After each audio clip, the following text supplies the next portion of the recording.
Ivy WYES has a history of cleaning up the streets and creating new opportunities.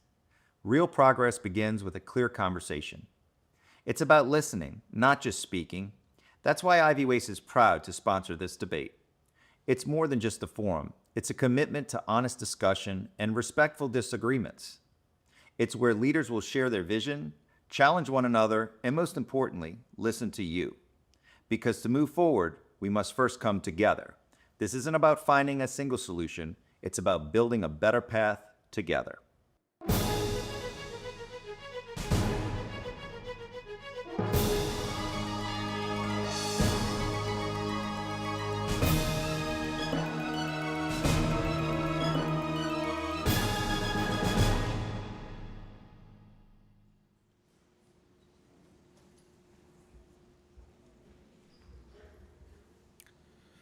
Good evening and welcome everyone.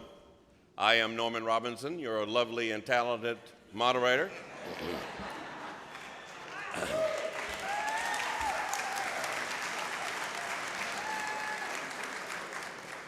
I will be conducting this evening's mayoral candidate forum, coming to you from the elegant New Orleans Lakefront Airport lobby. First, I'd like to introduce one of your hosts for tonight's event, the president of the Lakeshore Property Owners Association, Ms. Sonia Dewey. Thank you, Norman, and to our candidates, thank you for being a part of this important discussion. Tonight's hosts include associations along the more than 5 miles of beautiful lakefront. Lakeshore, and if you're on the board of these associations, please stand. Lakeshore, Lake Vista, President Paul Cabouche, Lake Terrace, President Ashley Haspel, and the Lake Oaks Civic Association, Phelan Carnest. The Rotary Club of New Orleans, Tom McAllister, and its satellite club. We also thank the Lakeshore Management Authority, Executive Director Louis Capo, and commissioners for allowing us to use this historic and beautiful facility. WYES TV and your team, thank you. And especially our sponsor, owner of Ivy WYES, Sydney Torres. We come to you candidates to let you know the lakefront properties stand together to make our city a better place. And we can't wait to hear how you will prioritize the lakefront and help all of New Orleans thrive. Norman?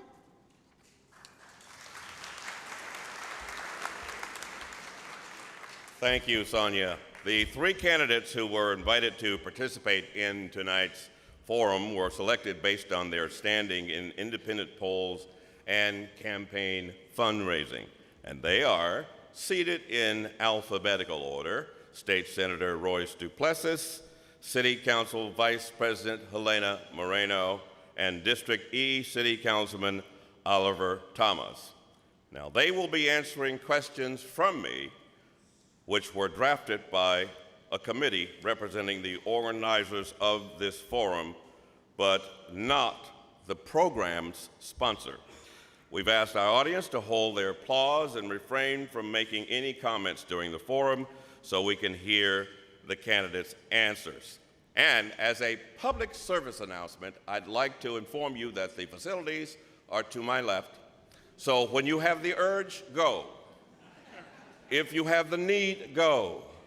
If you wait till you have to go, you might find you've already been.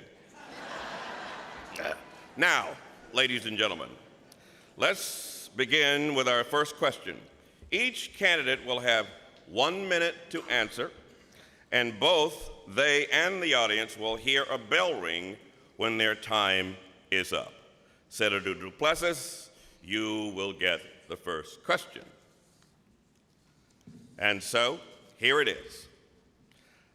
I've often had conversations with people all over the city of New Orleans, and they want to know that since New Orleans is in such dire straits, what makes you think that you can fix this if you are elected mayor?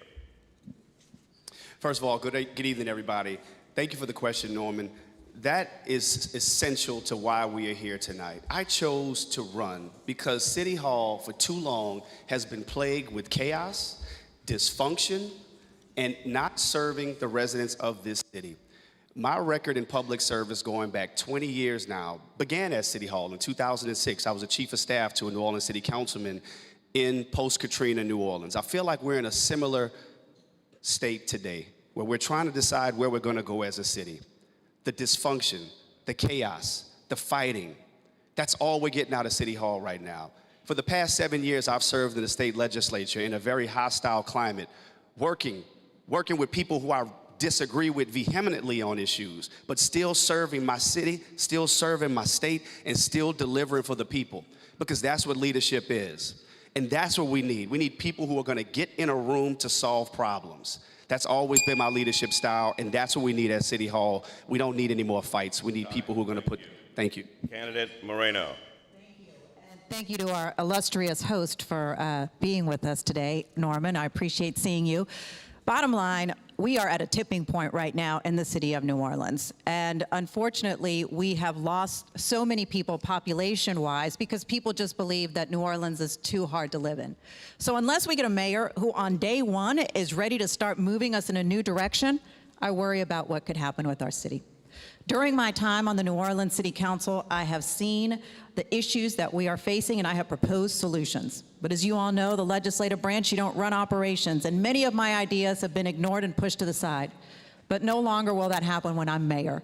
I'm ready to take action, I'm ready to move us in a new direction, and I'm ready to get things done for the people of this city. We don't have to settle for this. We don't have to settle for where we're at. We are an amazing city with all the potential in the world, and my experience and my fight that I have within me is ready to get us in a new direction in a city that works for all of us. Thank you. Candidate Thomas. After being out of office for 14 years, I wondered what happened too. Why so much dysfunction? Why so much lack of institutional knowledge? Why the inability, Billy, for people to get in a room and work together? That's why I offered 2 public letters in the last 3 years about a retreat with the City Council and the administration. I came from a time in politics that even if you didn't like someone or if you had differences, that didn't stop you from getting in a room, Wilma, and working with them. And then when you talk about getting stuff done, I know the sanitation code bone is connected to the code enforcement bone, it's connected to the law department bone, and how all the systems based on the charter are supposed to work. Now, the 9.5 years before I ran for office, before I got elected a few years ago, I worked for the design and engineering firm that fought to make sure we kept the $80 million for the Lakefront Airport. So understanding systems, understanding business, willing to work with everyone. Time. Thank you. Question number 2, and we will begin with candidate Moreno. Specifically now, if elected, what would be the first 3 things that you would do, and how would you measure success in your first year? The first things that I would do is immediately start making sure that we had our basic services restored. Right now, we have a city where our streets are all messed up. We're constantly getting hit by potholes. We've got our street lights that are out and our traffic lights that aren't working properly. So immediately when I get in, my first 100 days in office are making sure that we start getting our city departments working in coordination, collaboration, Super Bowl style, to make sure that we get our city services working right. And then I start to work on our departments that are broken, including safety and permits. Safety and permits needs a complete revamp. And number 3, it's time to create opportunity for the people of the city. That means making sure that our economic development department has more than 1.5 people working in that department. Making sure that our economic development department is about supporting our small businesses, which are the core of our city, and making sure that our economic development department is really leaning in and helping our young entrepreneurs so that they can stay right here and not have to leave to get successful in another city. Candidate Thomas. The first thing I'm going to do is get rid of everybody that's underperformed and shouldn't be there. Nothing against them, but understanding the charter and how the deliverables are supposed to be. There are benchmarks, right? There are goals that the charter said each department is supposed to perform. So just like the firm I work for, we had benchmarks, performance plans, and goals, I'm going to make sure that everybody understands what their performance plans are, what are the deliverables they're supposed to be. But also while we're doing that, the transition team isn't going to just be about political brokers and people who supported me. It's going to be about everyone in this room, everyone who has a stake at making sure that this city is the city they want that they want it to be. When I talk about flipping the social order from politics, business, and people last, to make it people, business, and politics as a supporting entity. When I say, when people ask me if they're going to have a seat at the table, no, in the New Orleans, you're going to build a new table. That's what it's going to look like. Thank you. Candidate Duplessis. Well, the first thing I'm going to do is the hard forensic audit of our budget. One of the things that we're not talking about, and I don't know why it's not getting more attention, is the fact that we as a city are facing a $70 to $120 million deficit next year. So we're going to have to get a hard look at what our funding is looking like. We're going to have to go in there, find where we can save, and how we're going to redirect funding. We're going to go in to safety and permits, and we're going to streamline it. Right now, safety and permits has 7 different divisions.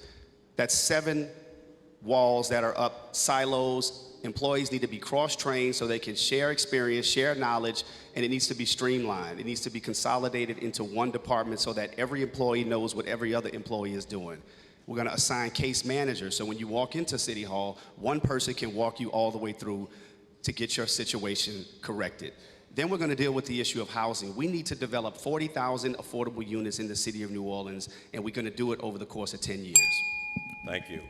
Question number 3, and we begin with candidate Thomas. As you will soon find out, tonight we are dealing strictly with specifics. We know what the problems are. What we want to know specifically is what you're going to do about them. Specifically, what have you done while in office for the Lakefront area? Well, I mean, the Lincoln Beach plan, for one, it was a conversation before I took office. I did a show on it 8 years ago as host of the Good Morning Show. Nothing was done. 7 years later, nothing was done.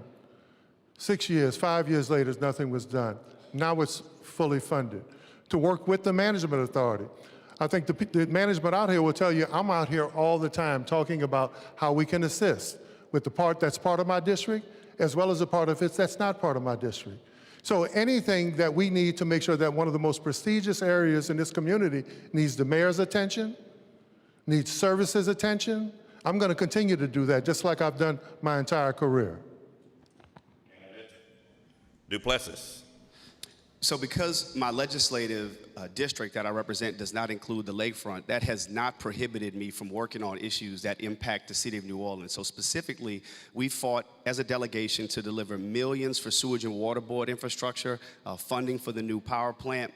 I have worked to work on a number of different issues around insurance in particular. The fortified roof program, we delivered over $45 million that has a direct impact on residents who live on the lakefront, as well as the area of law enforcement. I authored a constitutional amendment that gives first responders a tax exemption.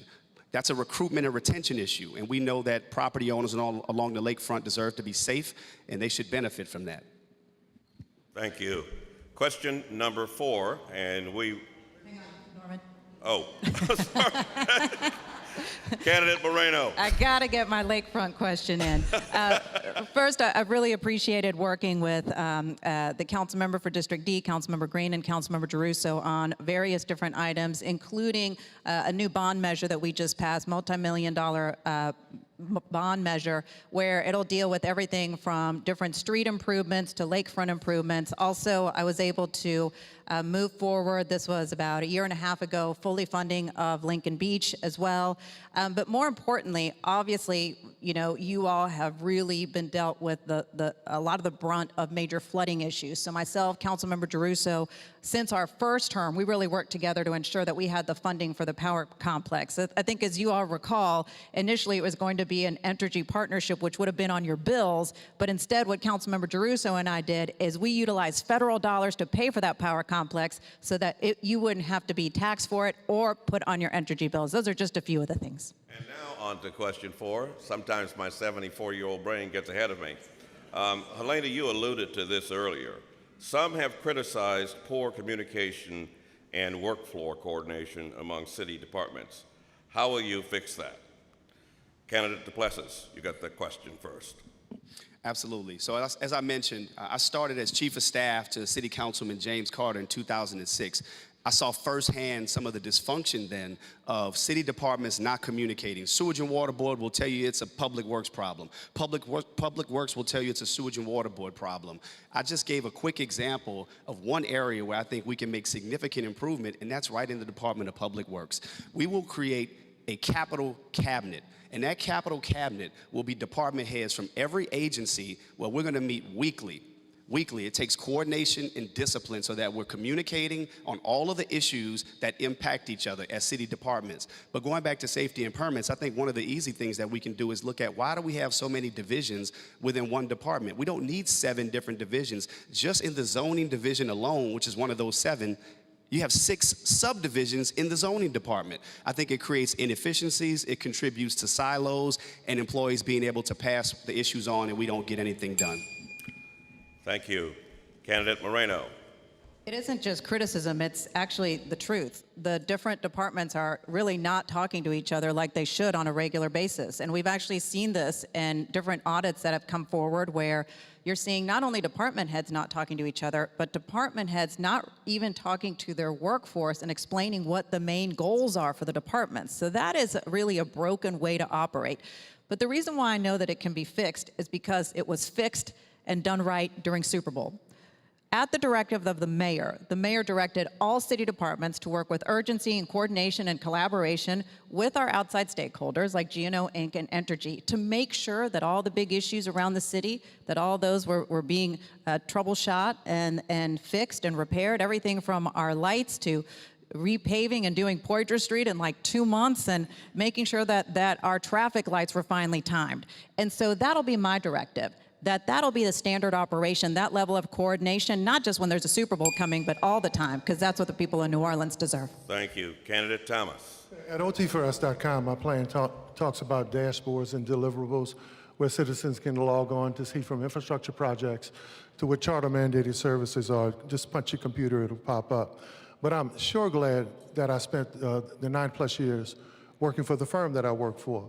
What are the lines of authority? Who's on first? Who's in charge? Who's over this department? What are the charter mandated services they're supposed to deliver? When do you have monthly meetings? Who do you respond to? Who do you answer to? If you're falling short, then how do you make it up? If it's safety and permits, I have 29 permits in the file. Let's talk about how we get to 25, 20, to 0. If projects are supposed to be finished on time, let's have program managers that follow along the projects to make sure that they're done on time and on budget. That's just strictly business. Thank you. Question number 5 begins with candidate Moreno. And the question is specifically, how will you speed up drainage issues and where you have purview? Ensure our levees are in good working condition? First of all, let's talk about the catch basins. We've got 72,000 catch basins around the city. They are supposed to be cleaned every 5 years. Unfortunately, we're spending money cleaning catch basins and lines that are already clean. So what I will change to make sure that we speed up this process is I'll make sure that the catch basins and lines are assessed. Those that are already clean, why are we spending money to clean them? That doesn't make sense. Let's hurry up and clean the ones that are already clogged up and need immediate attention. And then the other piece too, there has to be a complete revamp, overhaul the Sewage and Water Board. And honestly, the Sewage and Water Board, in my opinion, I think is doing too much. The drinking water piece, I think that we can coordinate with our neighboring parishes so that we all combine our drinking water efforts and move that further upriver so that we don't have to worry about saltwater intrusion issues. But the drainage piece, that is so critical that honestly, that has to be one of the very top priorities for my administration, and it will be. Thank you. Candidate Thomas. First of all, if we can't get the water out of the city, we can't live here. If we can't flush our toilets, we can't live here. and do business. Let's get the whole consent decree for the sewer system done, that the issue with the laterals. Let's make sure all of those laterals are under EPA and that they're following the specs and rules and that they're connected to the sewer system. With the drainage system, the 27-inch drain is connected to the 37-inch drain, it's connected to the 70-inch drain, it's connected to the outflow canals, and you all hope they all flow the water out of the city. The problem is, of the 72+ thousand drains, we don't know which ones need to be replaced, repaired, or removed. So I actually was one of the contributors with WWL's down the drain system because of my institutional knowledge and my relationships with the system. Let's do an inventory to make sure which drains are working, which ones are not. And if you're talking about climate change, that's a heavy piece now. Let's talk about how we begin to live with water in our natural topography, not how we fight against it moving forward. Thank you. Candidate Duplessis. So there was a major change recently, given some legislation that passed, giving Sewage and Water Board the responsibility to maintain the storm drains throughout the city. 75,000. There was no additional funding provided, so we're looking at about a $20 million funding gap that we have to address. Ultimately, as a city, we're going to have the hard conversation around a drainage fee. We can't do that until we build trust from Sewage and Water Board. And you all as citizens are going to have to feel a level of confidence with Sewage and Water Board before we address that issue of a fee. But ultimately, the Sewage and Water Board is going to have to now be responsible for cleaning these storm drains. That's a basic function that should have already been in place, and we're just going to have to get it done. Was driving up Chef Highway the other day. Didn't make any sense because I just saw a big puddle. I said, what's going on here? It was clearly a storm drain that hadn't been cleaned. So these are issues that we can affect. But ultimately, in the next year or two, the next mayor and the Sewage and Water Board is going to have to deal with the issue of a drainage fee. Thank you. And now, ladies and gentlemen, it's time for the candidates to question each other. The order of questioning was determined by random drawings. Candidate Helena Moreno, you get to ask a question of either Duplessis or Thomas. Okay. Which one? Well, I actually wish that I could ask both of the candidates this question, but I'll go ahead and ask Councilmember Thomas the question. So, as we've been, going through this campaign, some have been saying that, hey, it looks like Councilmember Thomas and Senator Duplessis are not really running against each other, but teamed up to run against just Helena. And so to do away with all those questions and concerns, my question to you, Councilmember Thomas, is what makes you more qualified than Senator Duplessis to be the city's next mayor? Sure. The first thing that I want to establish that we're all up here accomplished and there are no victims sitting up here. We're all big boys and big girls and we're here to compete. I think it's my institutional knowledge, my ability to hit the ground running, the fact that I understand the state as much as I do the city, their constitution as well as our charter, and the fact that with Senator Duplessis' help in Baton Rouge, there isn't too much we couldn't get done. Thank you. And now, candidate Royce Duplessis, you get to ask a question of either candidate Moreno or candidate Thomas.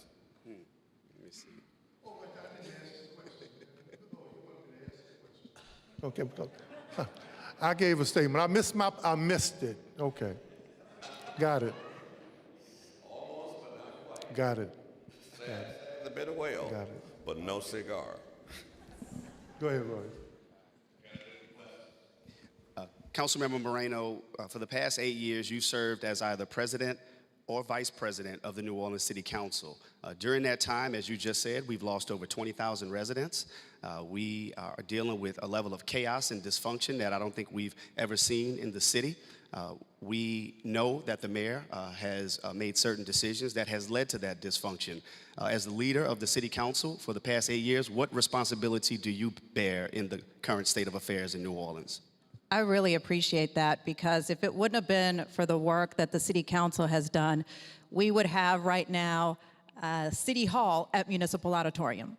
If it wouldn't have been for the work of the City Council and the leadership of the City Council, the people of Gordon Plaza would still be sitting on Gordon Plaza. If it wasn't for the work of the New Orleans City Council, we would have some crazy smart cities, multi-million-dollar contract, spending all y'all's money and I don't even know what, but the City Council stopped it. If it wasn't for the New Orleans City Council, we would have, I don't even know if we would even have trash services in the French Quarter. If it wasn't for the City Council, the children of New Orleans, for the school board situation that they're dealing with, the money that they're owed, they'd be totally just out of it completely. Instead, we're litigating. And if it wasn't for the New Orleans City Council, we would not have won the Wisner litigation that ultimately will turn over the Wisner Trust back to the city of New Orleans, which is a land where Port Fourchon sits. Thank you. Up. I actually did it right, Norman. Yeah, now it's my turn to answer Now it is your question. turn to ask questions. Councilmember Moreno, if it wasn't for the City Council, we wouldn't have been involved in the string of lawsuits where we kept losing and kept losing. At what point do you put aside the fights and get in a room with people you disagree with, get in a room with people you may not like, and at what point are people more than politics? Because at the end of the day, whoever is going to have to be mayor is going to have to work with the senator if he's in Baton Rouge. We're going to have to work with the governor. We're going to have to work with the city council. So how do you take your history there and show up as a leader that, in spite of where people are politically, socially, or personally, that you can still work with them? Let me remind the audience, no applauding. Please, please, be civil. No applauding. You can applaud at the end of the debate. Let me start by being very clear that I will always, always fight on behalf of the people of this city. And the first attempt will certainly be to try to get in a room with everyone. But sometimes that just can't resolve the issue. And I'm not just going to just say, well, we tried to get in a room and I guess we lost. I will fight for the people of this city. And you know what? Let's talk about the school board settlement, where actually the city of New Orleans owes New Orleans Public Schools money. And we did get in a room. And we sat there with the mayor's CAO, and we all went to a news conference together and announced that, oh my gosh, we have a deal. We're going to be able to provide for our kids what they need. But ultimately, then the mayor said, never mind, we're not doing it. So that's when the city council went to court, because the kids are owed that money. So you know what? Y'all can criticize me about fighting for the people of the city, but that is what I will always do, and I'll certainly always do that as mayor. Thank you.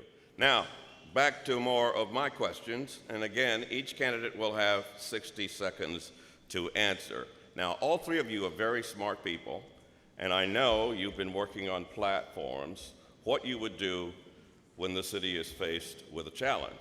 I would like to ask you specifically, what is your plan to evacuate people out of the city should we have another emergency like Katrina? And this question goes first to candidate Duplessis. So right now we're in the peak of hurricane season. Earlier today we had a press conference in front of City Hall where we were commemorating the 20th anniversary of Hurricane Katrina. God forbid we have another storm where we have to evacuate anyone. But we're going to work with the federal government, we're going to work with the state government, and we're going to work with NOLA Ready to ensure that people are, number one, notified. It starts with communication.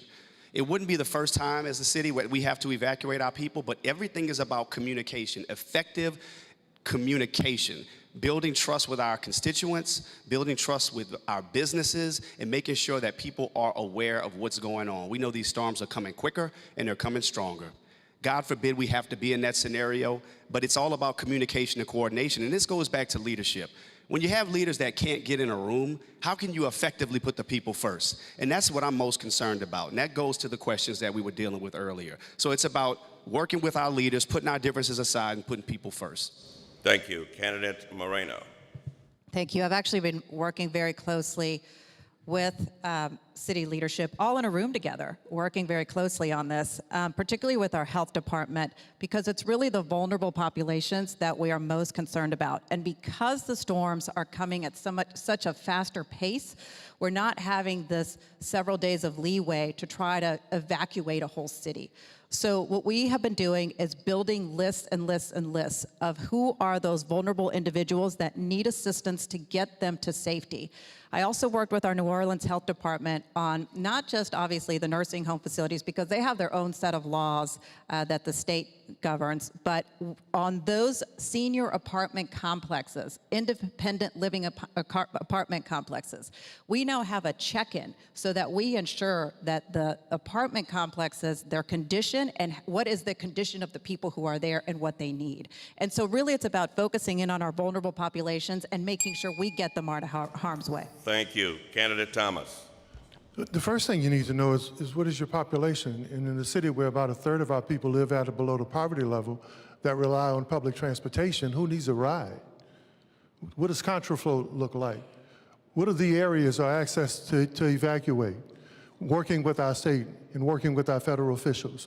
Then the next thing we need to do is make sure that we're staging buses and transportation vehicles in places that if it does flood, we can get to them to get rides to folk, to shelters within the area. Identifying the shelters in the area, not like the issues that happened last time where we thought there were certain shelters in certain areas and parishes, but they weren't open for our people to get to. So establishing those relationships, who needs a ride, how do we help folk get out, what are the transportation routes, what does contraflow look like, and then how do we make sure we stage transportation for people who may be stuck here to get them out of the city? Thank you. As far back as Super Bowl 2013, we were told that every street light would be working in the city. Lights are still out in our neighborhoods that have been reported over and over again. How will you fix this?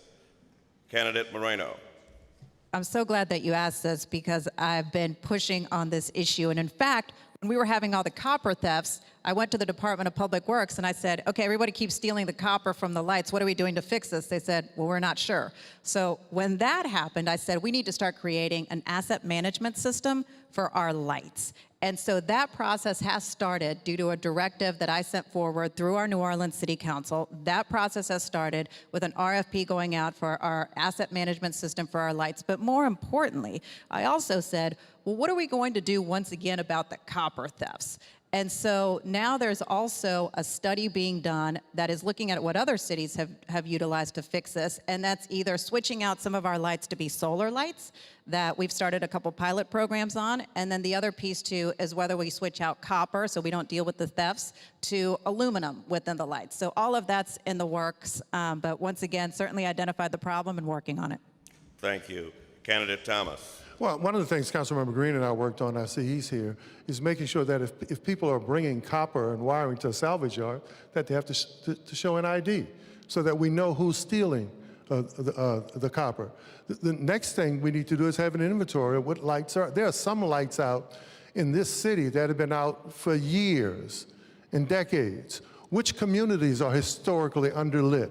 What type of lighting do we need to use? There are cities around this country that, depending on the neighborhood, whether it's residential, whether it's commercial, or whether it's entertainment, they use lighting specific to those areas. We have all of that in New Orleans, and we need to do that. And if push comes to shove, let's go back to the book of Genesis and bring somebody here to say, let there be light. Thank you. Candidate Duplessis. I think the city and the citizens in our city deserve a public-facing dashboard where you can see and track streetlights, how long they've been out since they've been reported, and actually have goals and performance metrics that are in place for the Department of Public Works, which I don't know if you all knew, but we have like 2 employees, if that many, in the Department of Public Works to actually go out and fix lights. So much of this has to be contracted. Now, the city has made some progress with its brass system to get vendors paid because that was a major deterrent and a major reason why companies did not want to contract with the city of New Orleans to repair street lights. But as a citizen, as someone who has not been at City Hall for the past 8 years, I find it unacceptable. And it's a big part of the reason why I'm running, because we hear the excuses. We hear the promises, but we still have the streetlights that are out. But I think at the bare minimum, we need accountability, and that starts with a public-facing dashboard that can at least track outages so we can see that a streetlight has been out for 60 days. Thank you. Question number 8. How will you manage the city's budget to address critical needs such as our streets, sidewalks? Some around our public parks are still not even handicapped accessible. What would you do about that? Candidate Thomas? Well, the first thing we need to do is get an inventory of the capital budget and what the needs are. I think everyone ought to be a student of the Lake Peter Dangerfield's report on object poverty, which shows that there are communities in this city that have been untouched by resources, by infrastructure.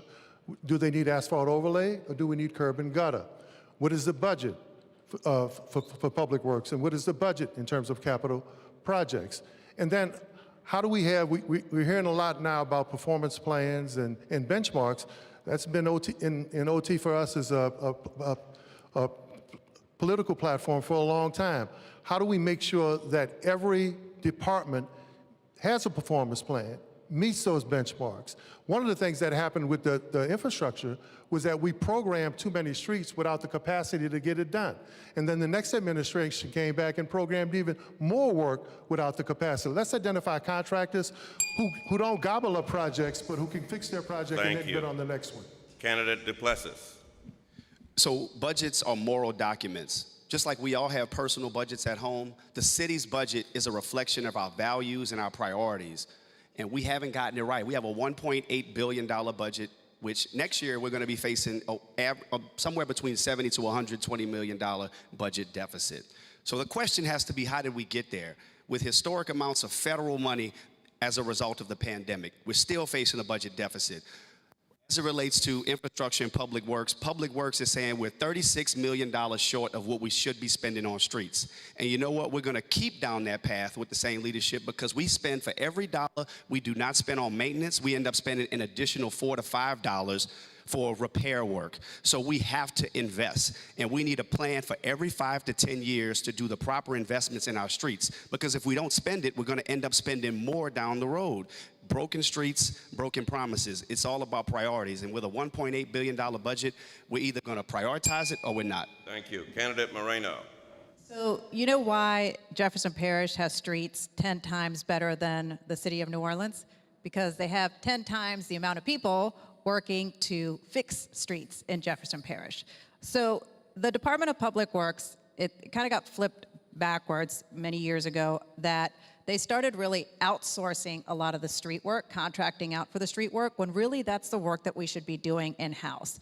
Right now, we're down to one pothole crew for 1,500 miles of streets. So when I get in office, I'm going to turn it back around, and we're going to start hiring individuals so that they start being the crews out and about, filling the potholes and doing it constantly, and that's going to be the fix. We're spending too much money on contractors doing that work.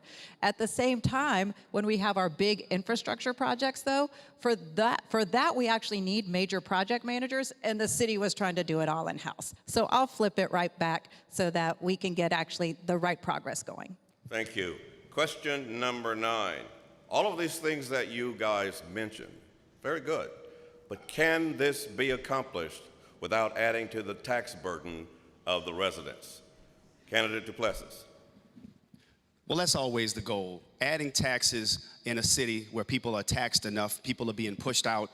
It's hard to come to the people and say, we're going to ask you to pay more in taxes when the services aren't met. It's a better ask if the services are being met. Then you go to the people and say, all right, we need to improve, and you can make the case. But it's really hard to do that. If I'm elected, the first thing that I'll do, and I said this earlier in the first question, is that we're going to do an audit on the budget. We're going to find out where there's waste. We're going to get rid of any legacy contracts. I've already talked to past deputy CAOs and budget directors and finance directors who've made it clear that with the budget that we have now, we can identify and free up to $100 million to put towards many of these things that we're talking about right now, just in the current budget. We've seen it done in the past, in past administrations, when new mayors have come in and they've just magically found the money. So I'm not saying it's going to be easy, but I think it's all about priorities. You get a new set of fresh eyes in there, and that's what we need. Thank you. Candidate Moreno. Yeah, the way that this administration organized city government, it's actually really bloated. And some of the things that this administration really saw as priorities are not actually the priorities of the people. So when I come in and I reorganize this Helena's city government, it's going to be about meeting the needs of the people. So it's about making sure that we do have our street maintenance program. It's about making sure that we do move forward and get the right amount of money we need to clean all of our catch basins, to make sure that we have the right amount of money to revamp safety and permits and getting into a workable type of department. Same with our economic development department. But I can tell you this, there are some city departments that are very bloated in personnel costs, some of them millions and millions of dollars, that are not providing results to the people of the city. And so I would do away with some of these departments. Some of them are created departments through the mayor's office. I would do away with those so that the people's priorities could be met. Thank you. Candidate Thomas. I actually think it can be done. Pre-Katrina, the city had 503,000 people and a $500 million budget. Post-Katrina, as we were coming back, we had maybe a few 100,000 people. In the Landry administration, the budget went up to $700 and $800 million. Now we've lost 30 to 40,000 people, and the city budget is $1.8 billion. People are paying for 2-a-day trash pickup and only getting 1 day. But the garbage contracts are 2.5 to 3 times more than they were. My father used to always say, he said, if you leave the house and tell your family you're going to work in the morning, don't lie to them. Go work. So if the budget continues to, the city budget continues to grow, but our budgets continue to be challenged, I think not only can we go back to 2-a-day trash pickup, not only can we deliver services, but the budget is not representative of the kind of work and representation that the people here deserve. Thank you. Question number 10. How would you address crime and public safety, including strategies to support the police department and enforcing community trust? That question goes to candidate Moreno first. Thank you. It has to be twofold. One, it has to start with prevention. One of the things I did as a council member is I boosted the summer jobs program from 250 slots to over 2,000. As mayor, I'm going to boost that to 5,000 slots. We also need a complete revamp of NORD to ensure that we're providing as many opportunities for our youth as possible. On the NOPD side, we are having an issue with recruitment. We've been stuck with roughly 941 officers plus recruits for the past couple of years, and we can't seem to get that number to move. So obviously something's not working. And because it's not working, I think it's time to go out and do what other cities have done, and that's hire professional headhunting firms to ensure that we get the right level of recruits and we get them through the process. And then also continue to keep doing things that are outside the box, hiring trained professionals to come into the NOPD so that they can do work that NOPD officers don't need to be doing, like responding to non-emergency crimes and car accidents that are non-injury car accidents as well. Thank you. Candidate Thomas. You want to have a safe city where your police department and law enforcement works. You can't have a third of your people living at or below the poverty level. You can't have African-American young men of working age unemployed at a 50 or 52% level. You can't have single black women who dominate our population making 49 cents on every dollar. You can't have young African-American entrepreneurs not be involved where they can be part of a growing economy. You cannot have 69% of violent juvenile offenders who are functionally illiterate. They need to be able to read. But also do what the District E isn't leading in violent crime reduction just because we're sitting around. I walked the district with Police Chief Kirkpatrick. We walked the district with the commander. I sponsor an after-school program. When I won the Jefferson Award for mentoring, it was taking kids who were failing, who actually putting them on the honor roll and finishing and going on to college and going on to careers. We invest in our children, crime will naturally come down. Thank you. Candidate Duplessis. New Orleans has the potential, and I have the goal of making New Orleans the world's leader in prevention and intervention. We can do it. I don't believe that this is about reinventing the wheel. A lot of this is about just turning the wheel, just getting it going. We know what the elements require. You look at the other cities like Baltimore, Chicago, and other cities that have seen dramatic reductions. It's because, and New Orleans included, New Orleans our numbers are down, but we can't settle right here. We have to continue to focus on prevention and intervention because we know at some point they're likely going to go back up. That means education, recreation, and job opportunities for our young people. On the police side, yes, recruitment and retention continues to be an issue. I mentioned earlier, I passed a constitutional amendment to incentivize our men and women of law enforcement to get a property tax credit. That's a way to say we care about you, we value you, we want you to work for NOPD, and we're going to give you the resources you need to be successful. So it's really about doing all of the things, but we have to do them well. Thank you. Question 11. As you know, with the city charter, the mayor has tremendous power, including the awarding of some contracts for city services. What will you do, if elected mayor, to ensure transparency and accountability for these services? That question goes first to candidate Thomas. Well, first of all, I believe in transparency. We're going to have an Office of Ethics and Transparency, an office that stands alone to make sure that every department head, every official follows those principles of ethics, personal integrity, and how business ought to be done. But I also don't believe you weaken the mayor's office just based on contracting. We're going to have a relationship with our city council so that they're a partner. Anyone who doesn't follow ethical behavior, anyone who violates the charter, anyone who breaks the law, then this mayor will be the first person to make sure that there are consequences paid for their action. But weakening the mayor's office or taking power away from the mayor's office, that just takes away from one political entity and gives it to another political entity, and you have to hope that they're going to work as hard and as well as the other one. No, but making sure that ethics and integrity are standard in my administration. Thank you. Candidate Duplessis. You mentioned the city charter. I'm grateful to be from a city where we have a strong home rule city charter. There have been attempts recently to weaken it.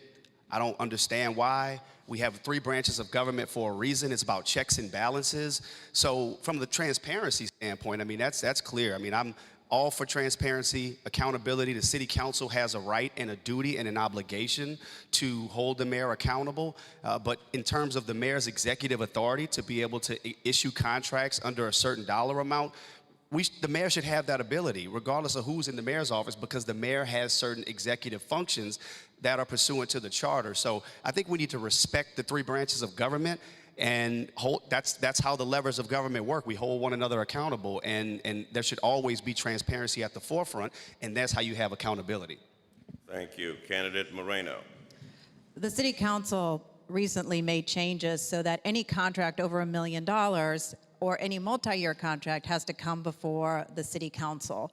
And that really has helped with transparency. Where we still have some issues have to do with some professional services contracts. And those are the ones that really don't go before the city council. And those are the ones where there's always this perception that that level of work goes to kind of friends, family, those who are connected. That's a perception. And so to get away from that perception, what I would do is I would ensure that we have all of the contracts and all of the scoring for the contracts and how those were selected up online, easy to find. Because right now, when people do public records requests to find out, scoring on contracts, who was on the panel, that kind of thing, it's really difficult. It's even difficult for council members to find that information. So I would add as much sunlight as possible to the contracting practice so that ultimately the trust is regained at City Hall. Thank you. Last question. As you have mentioned earlier, our population continues to drop. Taxes, insurance, deplorable streets and sidewalks in many areas, drainage. What will you do to incentivize people to move to New Orleans and keep others from leaving? That question goes first to candidate Duplessis. I believe the mayor's job, in addition to all of the functions that we talked about tonight, management, budget, decision-making around running the city, making it more efficient, I believe the job of the mayor is to inspire the people to believe in the direction that we're going. We have to change the narrative of the city.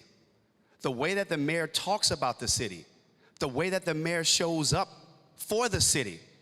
The way that the mayor shows up to the rest of the world, we have to change the story for New Orleans. We have to change the narrative for New Orleans, because the narrative that we have right now is one that incentivizes people to leave. So yes, we have to deliver services. Absolutely, that's a bare minimum. But beyond that, we have to have a vision that's bigger than just delivering services.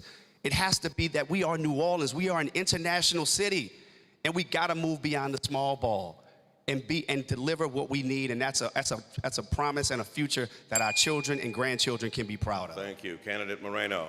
Within my first 100 days in office, the city is going to see things very differently. They're going to see a 24/7 mayor constantly on the ground, making sure that departments are held accountable and doing real work around the city to get our services right. Because ultimately, people are saying it's just too hard to live in the city of New Orleans, and they want to see a change, and they want to start to see that change quickly. And ultimately, I'll say this. I want it to actually be my legacy, that I stopped people from leaving the city of New Orleans, and that I turned it around, that ultimately people started to come back. And I hope that the work that I put forward, that I'm able to prove that the city really has come up, that it's a livable city with opportunities. So judge me by the number of people who come back to the city of New Orleans and the number of high-paying jobs that I bring to the city of New Orleans, creating opportunities for everyone. In a city that works, people are not going to want to leave. In a city that works, our young people look at where they come from as the first option. As a city that works, people who don't live here want to be in a city that works. Let's diversify our economy. We have one of the largest wildlife refuges in North America, 340 bird species. Well, guess what, guys? Ecotourism is one of the fastest growing industries in the world. Let's take advantage of our natural topography. Let's develop industries not around us fighting against water, but the expertise that we've developed in living with water. Let's make sure that those two waterways, the intercoastal and the industrial, that feed the 33-state tributary system, let's incentivize warehouses and manufacturing and shipping along those two waterways. They feed all of Middle America. Let's make sure, let's put them to work, not just for stuff to come to the mouth of the port and then be shipped up to the tributary system. Let's make it work right there. We got natural assets galore. Thank you. And now we're going to give each candidate 1 minute for a closing statement, beginning with Councilman Thomas. Well, first of all, I want to thank the Rotary Club and all of the different neighborhood associations, man. This lakefront area is dear to me. It's my late father. It's where we used to come with our dogs. We both raised the Akitas at one time, and we would spend that time out here on the lakefront. It's where the firm that I worked for, where we fought to make sure that the $80 million that FEMA was trying to take back, that this Lakefront Airport kept that money.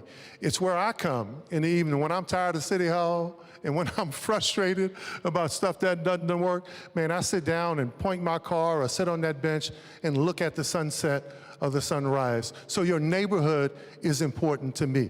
Y'all want a city that works. You want someone who prioritizes the people, that changes the order. Right now we got politics, business, and people are last. You want people, business, and politics as a supporting. You want people to ask, will I have a seat at the table when you're mayor? No, you're gonna help build the table, so you're automatically gonna be at the table. I'm Oliver Thomas. I want your vote. I need your support. Join this movement. Candidate Moreno. Thank you. Everyone who is here tonight, every single one of you, I can tell, loves New Orleans. And those of you all who are watching, I know that you love New Orleans. But I know that many of you all feel like our city's broken. But while some see a broken city, I see opportunity. I see opportunity for what our city can be. And I know that we can get there. I know that we can get there because I've sat on the city council and said, if we just did things a certain way, we could get different results. And as I said before, my ideas, my legislation, even at times have been ignored, but no more of that. It's time to move our city in a new direction. I have the vision and experience that on day one, we can get right to work. There's no learning curve. We can get right to work and get our city where we need it to be, and I'll stop at nothing to get the job done for you. Thank you. Thank you. Candidate Duplessis. Councilmember Moreno is right. It is time to move our city in a new direction. That's why I chose to run for mayor, because I couldn't accept the the direction that we were going in. I couldn't accept that 20,000 people plus have left our city. I couldn't accept that there was no hope, no leadership coming out of City Hall. I know we can do better. I grew up right over the way, right there in Pontchartrain Park. I used to play football and baseball at Wesley Barrel Stadium. My grandparents used to take me and my brothers crabbing right here on the lakefront. I remember a New Orleans that was better than this. And I envision and know a New Orleans that is better than this. It's time to turn the page on the chaos and the dysfunction. It's time for new leadership that's going to work to bring people together, to get things done for the people of New Orleans. It's not enough to know the system. The next mayor can't just be someone who knows the system. The next mayor has to be someone who's willing and ready to change the system. And that's why I'm running for mayor. Thank you all so much. Thank you. Now you may applaud.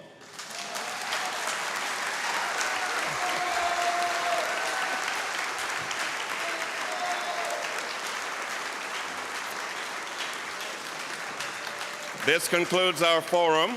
Thank you to the candidates, to our participating organizations, to our hosts here at the New Orleans Lakefront Airport, and to WYES for broadcasting this forum.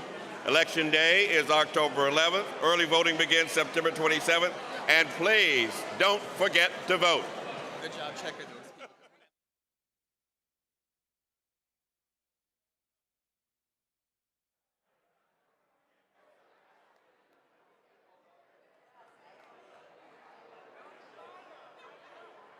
Ivy WYES has a history of cleaning up the streets and creating new opportunities.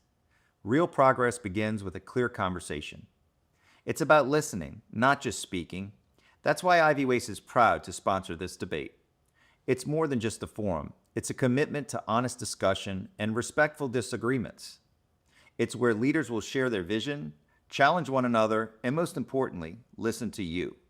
Because to move forward, we must first come together.